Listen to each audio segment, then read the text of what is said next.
What happens when a flight attendant questions a quiet man's right to wear a simple cross around his neck without realizing that man is Keanu Reeves? What began as a subtle act of judgment over a silver crucifix turned into a powerful moment that would shake an entire flight. And by the time they landed, no one would forget what he said or how he said it. Oh, and before we take off, tell us, where are you reading this from? We love seeing your reactions. The main hall of Los Angeles International Airport buzzed with its usual chaos. People rushed in every direction. Children pulled colorful, rolling bags. Executives typed furiously on their smartphones while glancing at flight boards. Amid that frantic crowd, one man walked at a steady, almost unbothered pace. He wore a plain black t-shirt, worn-out jeans, and a pair of scuffed sneakers. No designer watch, no flashy accessories, no security entourage clearing the path. It was Keanu Reeves. A few people gave him curious glances, uncertain. Could it be? Seemed to flicker in their eyes, but most didn't recognize him. He passed by like any other traveler, maybe even one who seemed slightly out of place in such a polished environment. One detail, however, stood out from his understated look. Around his neck, hanging loosely, a small silver crucifix glinted gently under the airport lights. It wasn't large or flashy, but it had presence. There was something about that piece, something heavier than its size. Keanu moved forward without arrogance, without hiding, just being himself. When he reached the first-class gate, he stepped into the priority line, handed his ticket to the flight attendant on duty. His name was printed clearly on the boarding pass, but the woman in front of him, polished posture, perfect uniform, sharp gaze, hesitated for a second. Sir," she looked at the ticket, then back at him, her brow slightly furrowed. "I think you're at the wrong gate. This line is for first class." Keanu didn't look surprised or offended. He simply replied with a calm smile, "I'm at the right gate." The attendant, identified by her name tag as Carla, checked the ticket again. It was legitimate, the name was correct. She knew who Keanu Reeves was, of course, but she hadn't recognized him at first. His casual appearance, the worn sneakers, the complete lack of celebrity aura, it didn't match the profile she was used to seeing in first class. Even after confirming his identity, she hesitated. The silent bias had already surfaced. She let him pass, but her eyes followed him with unease. He walked slowly down the corridor and settled into his first-class seat with ease, like someone who had done this many times before, but Carla kept watching. There was something about him that bothered her. Maybe it was the contrast, the simplicity where she expected extravagance, or maybe it was the necklace. The crucifix, now fully visible as he adjusted his seatbelt, she froze for a moment. Her gaze locked on the tiny symbol, and a flash of tension ran across her face. She said nothing, but took a step forward, then another. She followed him down the aisle with firm, almost rehearsed steps. Her expression had changed, more tense, deliberate. Something inside of her had shifted. She lets him board, but when she notices the crucifix on his chest, she suddenly freezes. Something shifts in her expression. She follows him to his seat with stiff, purposeful steps. The hum of the aircraft was almost therapeutic as the plane climbed steadily into the sky. The world below became a blur of clouds and sun-glinted rooftops. Inside the first-class cabin, the air was conditioned and crisp, the lights dimmed just enough to suggest comfort without sleep. Keanu sat still in his seat, arms resting on the padded armrests, his breathing measured. He wasn't reading, wasn't watching anything. He was simply being in the quiet. His presence drew more attention than noise ever could. The silver crucifix around his neck had shifted slightly during takeoff, now resting fully in view atop his plain black shirt. It wasn't bold, it wasn't polished to perfection.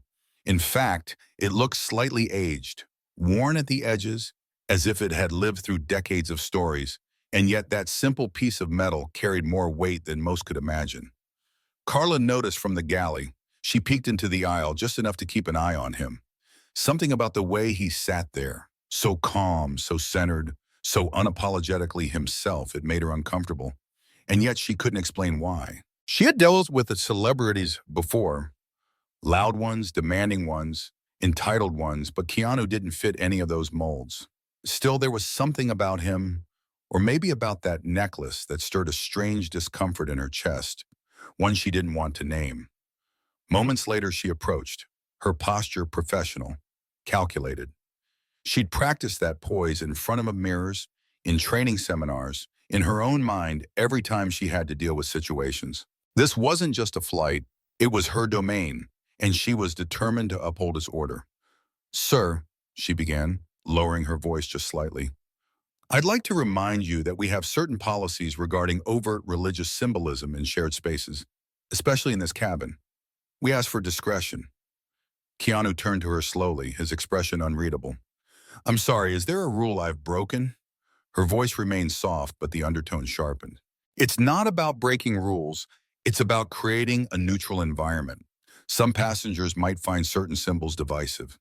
He looked down briefly at the crucifix. I've flown like this many times before. No one's ever had an issue. She hesitated. That wasn't the response she expected. Yes, well, times are changing. Some travelers feel more sensitive these days. We just ask everyone to be considerate. Perhaps you could tuck it in? Her hand gestured vaguely toward the necklace, like she didn't want to point directly, as if the symbol might burn her fingers. Keanu didn't react with anger, but he also didn't comply. This crucifix isn't a fashion statement. It's not a provocation. It's part of who I am. Carla forced a smile, the kind used to diffuse, not to connect. Of course, and we respect that. We simply ask that passengers keep personal expressions discreet, especially in premium cabins. Her words, dressed in policy, carried a passive-aggressive bite. The woman in the seat across the aisle looked up, subtly tuning in. A man 2 rows back removed one earbud. The air had changed. Something uncomfortable had started to bloom. Not loud, not chaotic, but palpable. Keanu's voice remained even, controlled. With all respect, I believe I'm being singled out. Carla blinked. Excuse me? If someone else wore a pendant of a tree, a star, or a stone, would you ask them to hide it?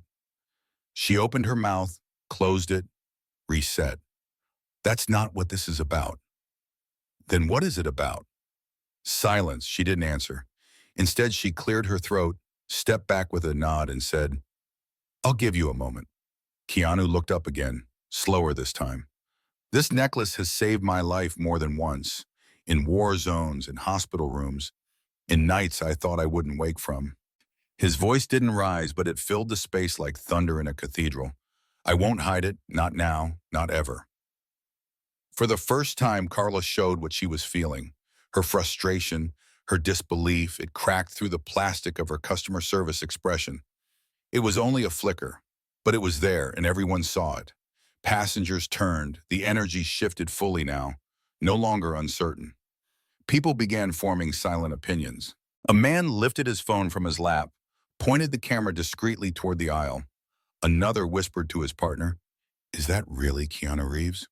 But Keanu didn't notice the shift. He wasn't trying to create one.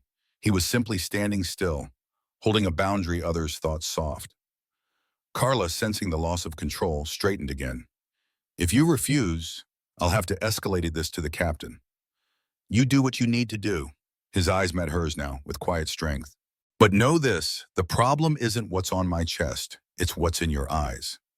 A silence so complete fell over the cabin, it might as well have been outer space. Even Carla stepped back slightly. Even she felt it, not just the power of the words, but the truth in them. Carla opened her mouth and closed it again. She had nothing to say, and everyone knew it. Keanu says with firm calm, This necklace has saved my life more than once, and I won't hide it. Carla's professional mask cracks, her irritation now fully visible. The plane had reached cruising altitude. Outside, clouds drifted in slow motion beneath the wings. Inside, the first-class cabin hummed with a quiet luxury, reclining seats, champagne flutes, the occasional clinking of silverware. But one corner of the cabin buzzed with a different kind of energy, the aftershock of a confrontation no one had expected to witness. Keanu sat silently in his seat, unmoved. The crucifix still hung over his shirt, resting peacefully above his heart. Carla returned, her steps now quicker and more rigid, carried a new edge. She stopped beside his seat, lips tight, expression neutral, but this time there was no attempt to disguise the tension in her tone. Sir, I've received a few comments from other passengers. Some are feeling uneasy. She spoke in that same carefully measured voice, the one that tried to sound objective, but couldn't quite hide its undertone. Keanu looked at her, calm. About what? Carla paused. The answer was obvious, but she hesitated to say it outright. About the display of ideological symbols in a shared, enclosed environment. We strive to maintain a space where everyone feels comfortable. Keanu didn't blink. A symbol of faith makes people uncomfortable? Carla took a breath, short, sharp. Imagine if everyone began wearing political pins, religious signs, ideological slogans. It would create division in a space meant for unity. He leaned forward slightly, his voice still low, but now it carried a weight, a deliberate clarity. Then maybe the problem isn't the symbol. Maybe it's what people have been taught to feel about it. His words echoed louder than his voice. A couple sitting nearby exchanged glances. The man subtly angled his phone, pressing the record button without drawing attention. Carla, noticing, straightened her posture as if trying to regain authority through stature. I'm simply following protocol. If you refuse to cooperate, I may have to notify security. Now that got attention. More heads turned. A quiet hush spread over the cabin, the kind that comes when something real, something raw, pierces through the surface of routine. But Keanu didn't flinch. He didn't raise his voice. Instead, he looked her in the eyes and said, call whoever you need to, but understand this. The problem isn't what's on my chest, it's what's in your eyes. Silence. Total. Carla stared at him, caught in the sudden mirror he held up, not with judgment, but with clarity. His words were not aggressive, they were true, and that made them harder to swallow. A flight attendant further back stopped mid-task. The couple continued to film. One or two passengers subtly nodded, though they said nothing. The divide was forming, but it wasn't between faiths or ideologies. It was between perception and reality. Carla backed away without a word, jaw clenched. She didn't know yet, but the tide had begun to turn. Keanu doesn't back down. Call whoever you need, but know this. The problem isn't what's on my chest. It's what's in your eyes. The atmosphere in the first-class cabin had changed. What began as subtle tension had turned into something heavier, more electric, the kind of unspoken shift that made people sit up straighter, whisper a little less, watch a little more closely. Keanu still sat quietly in his seat, feet still, his silver crucifix resting on his chest, undisturbed and visible, not as a statement, but as a truth. It hadn't moved, he hadn't moved, but everyone around him had. Carla stood in the galley, arms crossed, jaw tight. She was no longer just irritated, she was challenged. Her authority had been quietly questioned in front of the very passengers whose respect she was trained to command. She could feel the judgment pressing in from multiple directions, not only from Keanu, but from her own team, and possibly herself. Her fingers tapped against the tablet clipped to her tray card. The uniform she wore suddenly felt heavier than usual, tighter around the collar. She took a deep breath, then turned sharply. Nicole, I need you up front with me. The younger attendant blinked, unsure. Is everything all right? Carla gave a tight smile that wasn't really a smile. We have a situation I'd prefer to handle with protocol. Passenger 2 is refusing to comply with the direct request. I'm escalating. Nicole looked hesitant. Is it about the necklace? Carla didn't answer directly. It's about setting a precedent. Nicole followed reluctantly. Back at Keanu's row, several passengers pretended to mind their own business, eyes on books or screens, but attention elsewhere. One man near the bulkhead continued to record casually, with his phone resting on the armrest, angled just enough to capture the seat across the aisle. Carla returned to Keanu's side, her stance more rigid than before. Nicole stood just behind her, not speaking, just watching. Mr.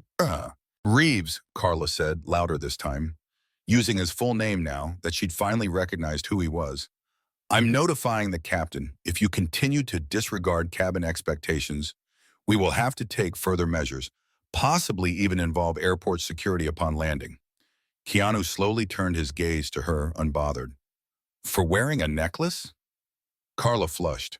For refusing a crew member's instruction during an active flight. The words sounded official, rehearsed, but they landed like a lie in a quiet room. More passengers were visibly listening now. There was no scene, No shouting, just the unmistakable sense of a confrontation deepening and the possibility that something important was at stake. Nicole spoke gently. Maybe we should talk to the captain together before it goes that far. Carla shot her a look, sharp, disapproving, but it was too late. The moment had shifted. Carla had tried to wield authority, but what she'd revealed instead was control slipping. The cockpit door opened 5 minutes later. Out stepped Captain Morales, composed, mid-50s, face weathered, but kind, the kind of man whose calm you could feel before he even spoke. He walked the aisle with purpose, but not haste. When he reached the galley, Carla stepped forward, speaking quickly. Sir, we have a passenger refusing to comply with basic decorum. I've asked him multiple times to conceal a religious item that could disturb the cabin atmosphere. He declined. He's escalated it. Morales listened without interrupting, then turned to Nicole. And what's your perspective? Nicole hesitated. He's quiet, respectful. He didn't escalate anything. He just didn't want to hide his necklace. Morales nodded, then stepped into the aisle. All eyes followed him. He approached Keanu calmly, hands behind his back, like a professor preparing to speak to a thoughtful student.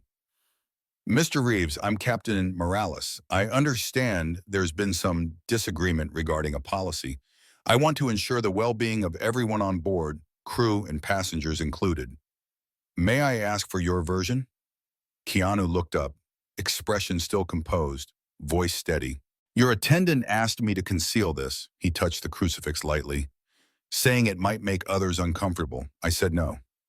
A pause. I told her this necklace has been part of my life for years, that it's not a symbol of ideology, but of survival, of faith that held me together when nothing else did. I don't wear it to provoke. I wear it because it reminds me I'm still here. The cabin had gone so still, you could hear the distant click of a seatbelt buckle 3 rows away. Captain Morales listened, and when Keanu finished, he didn't respond immediately. Instead, he looked back at Carla, his voice low but firm. Did he say anything disrespectful? Carla opened her mouth, but words didn't come. He turned to Nicole again. Anything aggressive? Nicole shook her head. No, sir. Captain Morales exhaled, the weight of leadership settling into his next words. The cabin lights had dimmed, but for Carla, there was no rest. She stood at the back of the aircraft, hidden behind the galley curtain, phone vibrating nonstop in her pocket. She hadn't opened it in the last 10 minutes. She didn't need to.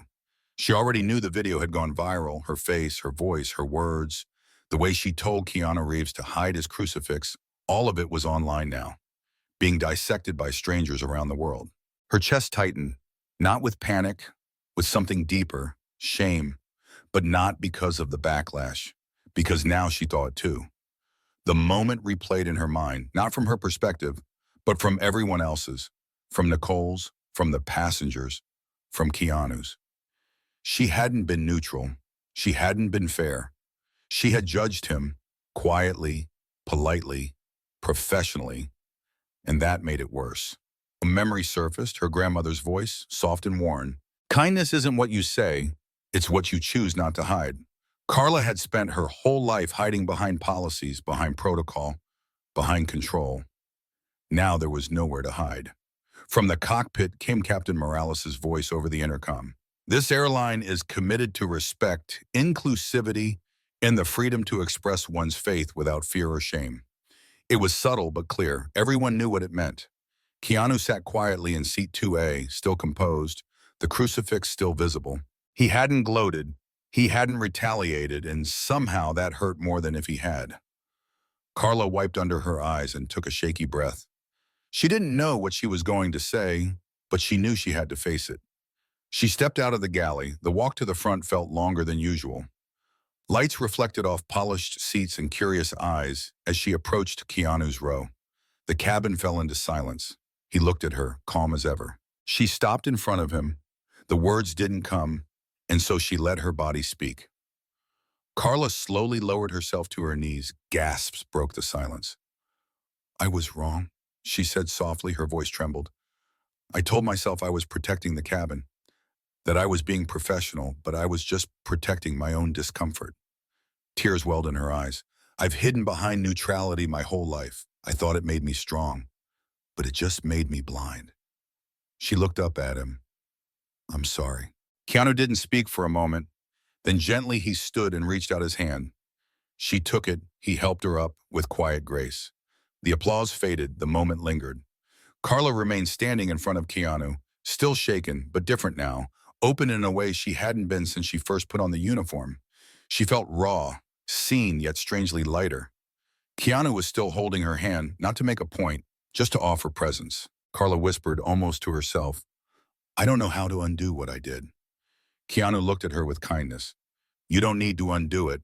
He released her hand gently. You faced it. That's more than most ever do.